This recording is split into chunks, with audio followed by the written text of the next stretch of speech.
Alright, so a little further on this plumbing project here. I've got all the PEX and the drains all roughed in. Those lines are pressurized now, so just checking for leaks. I haven't secured those lines yet, but they're all pressurized as well. I have my dryer, washing machine connections all made there. Because this is all coming from the ceiling rather than the floor, I flipped the junction box upside down. Typically the red would be over here and the blue would be, or the red would be over here and the blue would be over here, but it's going to be a washing machine in behind. Nobody's ever going to see it or hardly ever turn it on or off, so I didn't bother switching them around. The drain is all connected there, but not there because I ran out of 2-inch ABS pipe, so pick some more of that up and then I can finish that off. There's the drain. That's as far as I've got it so far. That's for the bathroom vanity or bathroom sink. As soon as this is all kind of, my tanks are supposed to ship on Tuesday, so next weekend hopefully I can start working on that. As soon as that's all done, then I'm going to build the cabinets, so then I can mount that's the bathroom sink. It's I don't know what they call it. It's a bowl type sink that sits on top of the cabinet rather than in it. Next I'm going to start, there's all the shower components, so I'm going to start mounting that on the wall here and plumb all these PEX lines into that as well. So I'll do that next day or so.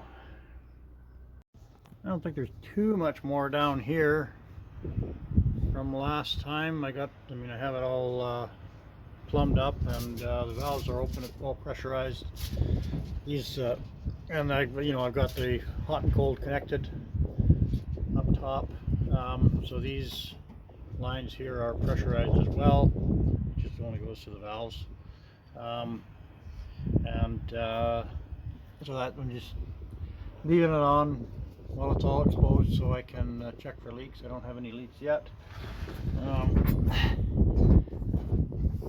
So these lines all go through the floor here, and I don't know how well this shows up back here, but there's all the lines that go to the back end of the bus, and these ones here are the kitchen and bathroom sinks.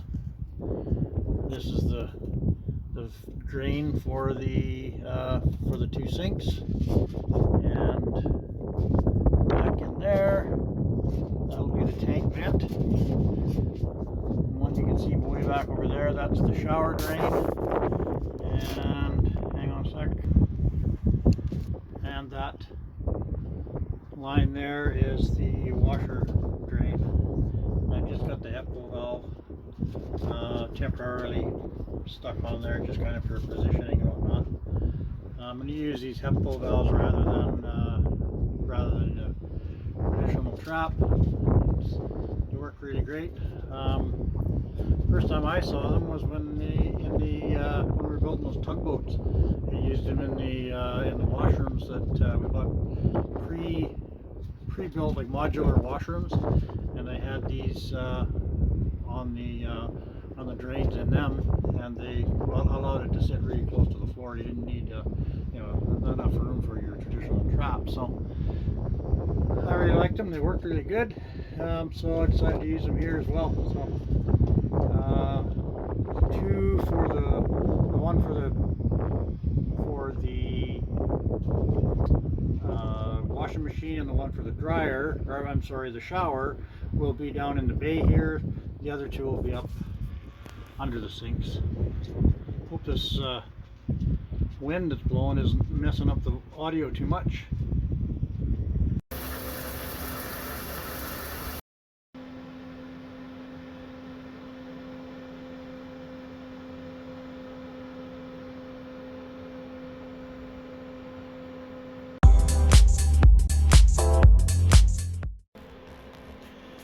And so I got the shower mocked up, mounted where it's going to go, all plumbed and everything. Of course, it's all got to come back off of there again to you know, to put the plywood on and then tile it. But I had to mount the, you know, all the plumbing and all that kind of stuff. So I went ahead and mocked it all up, and yeah, I could have a cold shower if I really wanted to. I don't really want to. Anyways, a little bit more progress. I just got a couple of pieces of pipe stuck together and it's running out on the ground here now, but at least it's a test. Everything works.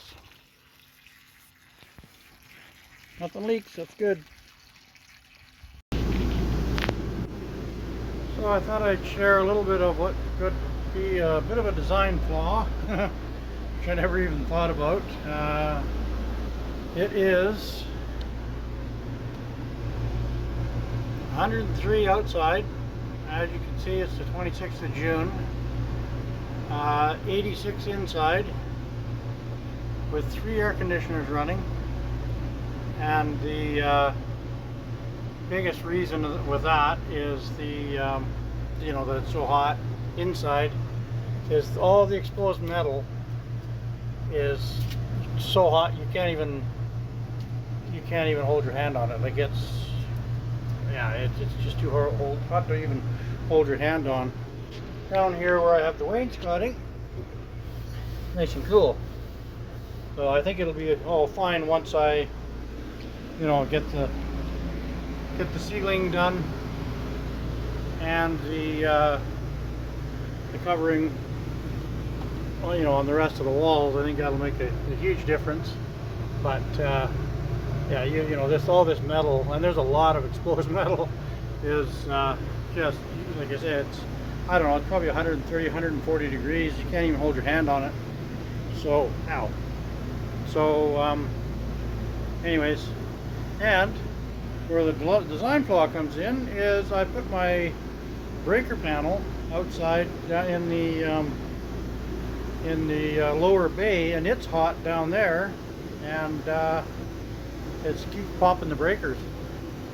So I put a fan down there right now, blowing air on the breaker panel, and hopefully that'll pull enough heat out of it that it won't, you know, pop the breakers anymore. But these 2 front AC units, for whatever reason, they popped, but a couple of times, 2 or 3 times, and but the one in the bedroom hasn't. So I'm not really sure why that is. But anyways, hopefully this putting a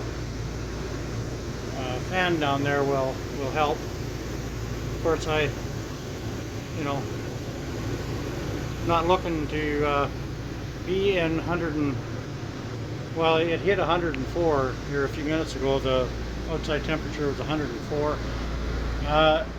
The official temperature, according to the app, is 100 degrees right now, but here anyways, it's 103. And the official temperature this week is supposed to go up to a high of 113. So we'll see how everything works. I may come home from work and have the all the breakers popped. Who knows? Hopefully that fan will make the difference. Anyways, I'll let you know, and I'm gonna, as soon as when it cools off tonight, I'll take another little video here, and all my fans, or the tanks are in, so I'll kind of go over a little bit of what I'm going to do there. But it's too hot right now. And back up to 104 outside, 87 inside, but the one air conditioner popped the breaker again. The other one hasn't, so hopefully in a few minutes it'll it'll continue to run, and the temperature will start to drop. Doesn't feel bad in here because it's blowing cool air, but still it's 87 degrees inside with 3 air conditioners going, so that's a little nuts. So the tanks are arrived. All my black, or no, I already had the black, the gray and the freshwater tanks are here now, and like I said, I wasn't able to get big enough single tanks, so I had to get 2 of each. That's where they're going to sit on the, this is the driver's side where the water manifold is, and the dump valves will be down in here. The panels, the cover panels are off right now, but that gives you an idea of where those are going to go. I'll go around the other side. There's all the steel. I've got 1.5 inch by 1/8 inch angle. I'm going to make up the framework and racks for the mount the tanks on. I'm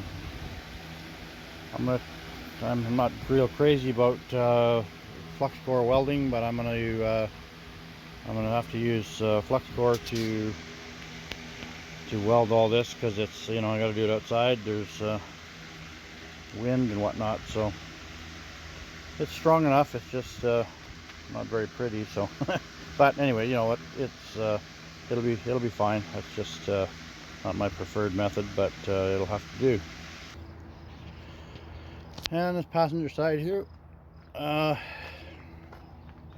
so these are the freshwater tanks here, and they are 65 gallons a piece, so it'll be 130 gallons of freshwater. And these are the gray tanks.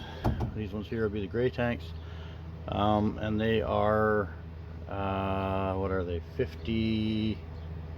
51 or 52 gallons, I can't remember now for sure, a piece. So a little over 100 gallons of gray, basically 100 gallons, and then 40, I think the black tank's 40 gallons. That's where the water pump will live. I'm going to, as I said before, insulate this bay, so this will move up. I've got a couple of inches there below the framework, so I'll move it up, insulate, but it'll probably come up 1.5 inches, something like that. So it'll be a little more clearance here. This is sitting right on it, so we'll have to have a little bit of clearance there. But the water pump will sit there, and the water heater right in there. It's not here yet, but when it gets here, I can install it. And this system's going to need an expansion tank. So I guess up above the freshwater tanks here, up in there, I'll put an expansion tank. So anyways, that's kind of an idea of what how it's going to work. I'm just going to have to get to it, and it's 100. Well, it's not right now. It's going to go to 106 today. It was 104 yesterday. I think I showed you that, and it's going to go to 113 here later on in the week. So it's going to be hot. I don't know how much I'm going to get done, while it's this hot. I may putter around at it. I got a couple of shelters I'm going to put up, but I don't know how much that's going to help me for for heat. So we'll see. It may take a little while to get this done because it's hot, but that's life. Work away at it. So here's something that doesn't happen every day. Cooked my power plug and the receptacle. Just melted it right in half. It was 109 degrees, I guess it was yesterday. This happened about 11 o'clock last night. 109 degrees here yesterday, and the three air conditioners running, which shouldn't be a big deal, except that this plug, I pulled it out of the ground. It's ordinarily it's right down here near the ground like that, and my guess is the combination of the power, you know, I'm pulling 4,500 watts running 3 air conditioners, plus you know, the sun. This is out in the sun, so it's probably, you know, 130 or 140 degrees right down there in the sun to start with, plus power that's going through it, and it just melted it all. So now I get to fix that. There's not something you don't see every day. All right, here we go again. This is, I've got all the tanks mounted. Well, they're not mounted. Everything's just sitting in place. But I've got all the positioning figured out. Water heater I have now. So I can, you know, so the positioning, and I've got all the, you know, where the penetrations in the tanks need to be. I'm gonna have to mount the expansion tank up above there. What I'm trying to do is leave this space above this water heater available in case I decide I want to put another water heater in. This is an 11-gallon. I may end up getting another one of these and just mounting it up above it, but I don't know yet whether I'm going to need it or not. It's a 1500 watt 120 volt electric element, as well as coolant loop here for running hot coolant through it. So what I'm going to do is have when I'm have shore power generator or whatever, use the electric, and then when I'm camping, boondocking, whatever, then I'm going to run a pump and a coolant loop from my diesel heater, from the diesel coolant heater into this here, and that'll heat the water while I'm not plugged into electricity. So the only question I have really now, I'm not sure about, is the pump position, because I'm not sure. I don't have the fitting yet. So when I pull this out of here, I have a 1-inch street elbow coming. So as long as that will clear here, there's enough clearance, then that's the position the pump will be in. If I end up, so if it ends up not being enough clearance there, then I'll have to rethink where to put that. I may, at that point, if that happens, I may have to move this up and put the pump down, in this area here. But it's a little too soon to say that. I have the parts ordered for the pump, but they haven't come in yet. Check valve for the bottom of the tank there, and some street elbows for the pump. So anyway, so I'm going to start. Took a bunch of measurements and got some marks on the plywood here, and so I'm going to pull all these tanks out, continue with the insulation. Got insulation down here, 1-inch foam, and then 3/8 plywood on top of that. I've got some foam, you probably can't see it, but back in there so far. I'm going to insulate the walls here on the in this bay, and then I'll get started positioning all these tanks and building the mounts for them. Anyways, hang on for that. All right, so I'm finished insulating what I'm going to here now. I'm not really all that worried about that front bulkhead. I did insulate it, but the forward bay, which has the batteries and all that in it, that is going to be heated as well. So I'm not really all that concerned about about that bulkhead. This one back here though is the you know, that's the bulkhead to the tires and suspension and stuff. So that's to the outside. So that needed to be insulated as well as I could. So I got the 1-inch foam insulation here, and then this up in here is up in the wheel well inside. That's all full of Roxol insulation in there, so that should be fine. And then there's, you know, on that ceiling, or what's the floor of there's that subfloor in there. There's Roxol insulation between that and the finished floor as well. So should all be fine. I'll put a heater in here later on. Again, running off the diesel burner and to a thermostat, but that'll be another little project a little further down the road. I'm going to take and get some fender washers, which I don't have right at the moment, and some self-tapping screws, and I'll just put a few screws through that just to hold it in place. Same thing back here, and this plywood here to hold this down. I think I'll do the same thing and just use a half a dozen or whatever self-tapping screws into right through that to the floor. And then I'll cap this. I'll get some 1¼ inch aluminum angle, and I'll just cap this, just so that's all encapsulated inside, and you know, it doesn't flake and peel and whatnot. I'm kind of debating whether I should paint this plywood or not. You know, it's going to be all covered. Nobody's ever going to be able to see it, so I guess maybe painting is a waste of time. I don't know. But anyway, I'll think on it.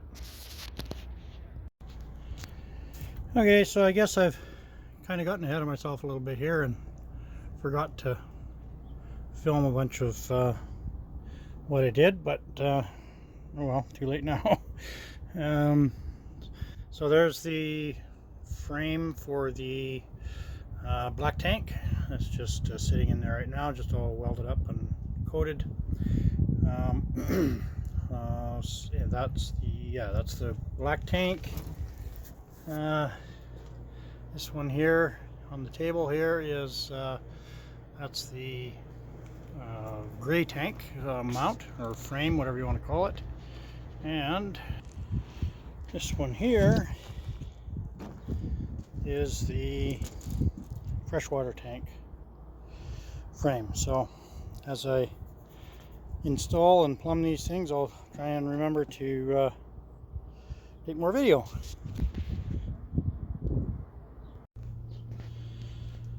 Alright, so here we are partway through the tank plumbing system or setup or whatever you want to call it. I have the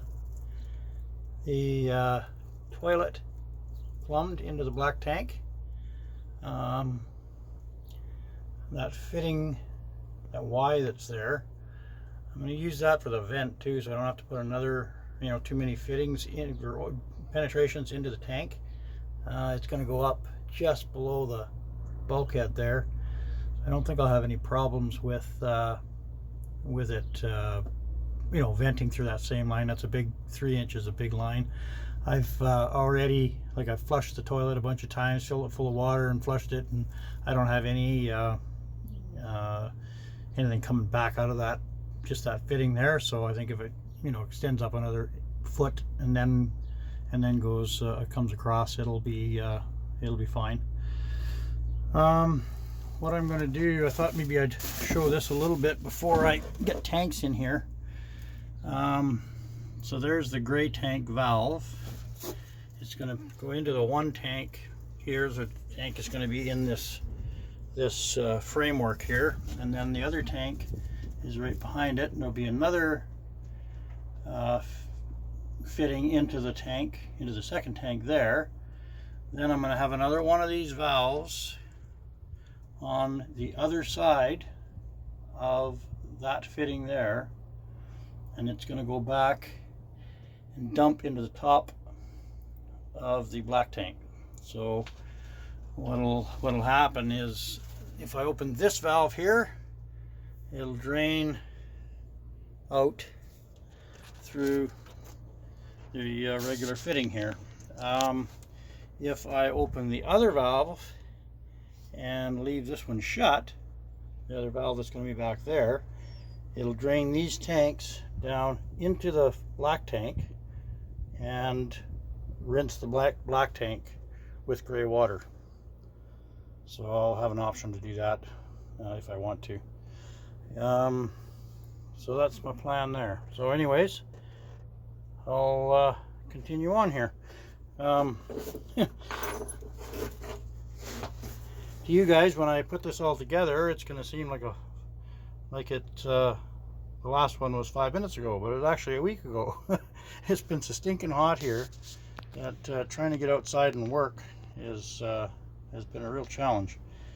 But that's why it's taken me over 2 months to get this done. It's been so hot here for so long that you know, I got to work early in the morning and then a little bit in the evening, but it doesn't really cool off till, you know, after 8 o'clock. And so anyways, that's where we're at. Yeah, I think I started this in June and it's now the end of July. So anyway, it is what it is. More later. Okay, so what I got here is I got it all assembled the way I want it, dry, and then I just put a piece of tape on the half on one fitting, half on the other, put a mark on it, then I can clock it back to the same position when I glue it. Done that on all the critical joints, and so that makes it easy to put it back together in the same position. Takes all the guesswork out of it, or at least some of the guesswork anyways. The potential for screw up is reduced, not eliminated, just reduced. Okay, so this is all glued up to that valve and out to that point there. Now I'm not going to glue anything here yet. I'm still not undecided yet whether I want to go 90 there, go down through the deck here and hook up the you know, have the cap and everything down underneath, or just have it right here.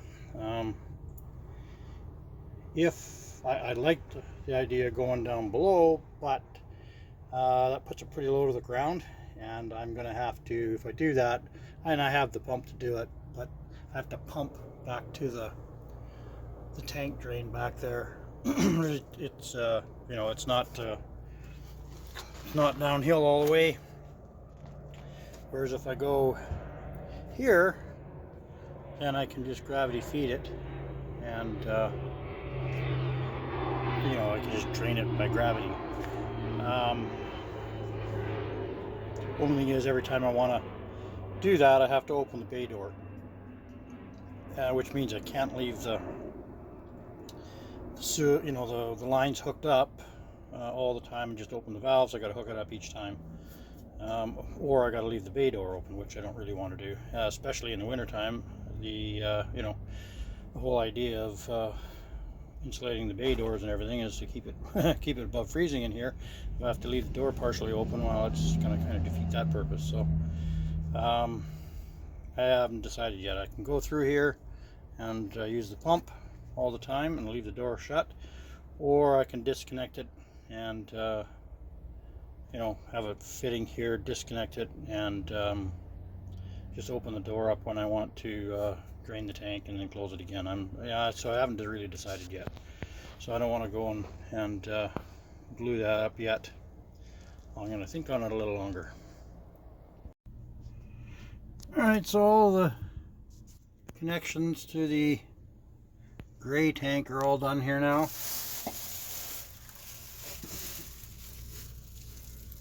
I have one more connection to make on the other side for the washer dryer, but this is the common penetration here. There's two sinks, the kitchen sink and the bathroom sink will both drain through this line.